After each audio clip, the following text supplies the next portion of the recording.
In today's video, I am going to teach you how to set up Google Ads with Shopify.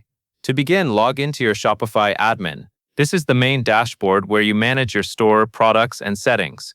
Once you are in, look to the left-hand sidebar and click Settings. It has a small gear icon, and it is where Shopify keeps the important configuration options for your store. Inside Settings, find and click Apps and Sales Channels. This is the area where you connect Shopify to other platforms like marketing tools and marketplaces, so your store can share product and order information safely and accurately.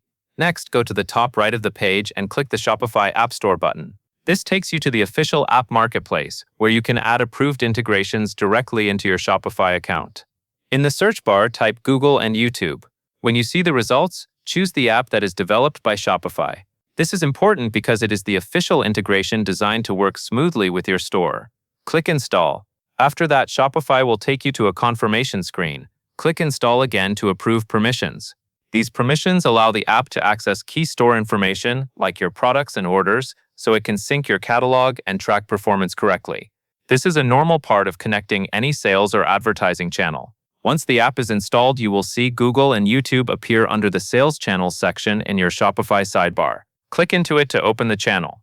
Now click Connect Google Account. When prompted, sign in with the Google account you use to manage your business. Ideally, this is the same account connected to your Google Ads, Google Merchant Center, or Google Analytics. Using one consistent account helps avoid access issues and keeps your advertising and reporting organized in one place. Finally, review the permissions Google requests and allow them. This step is what lets Shopify communicate with Google services, so information can sync properly between your store and your Google tools.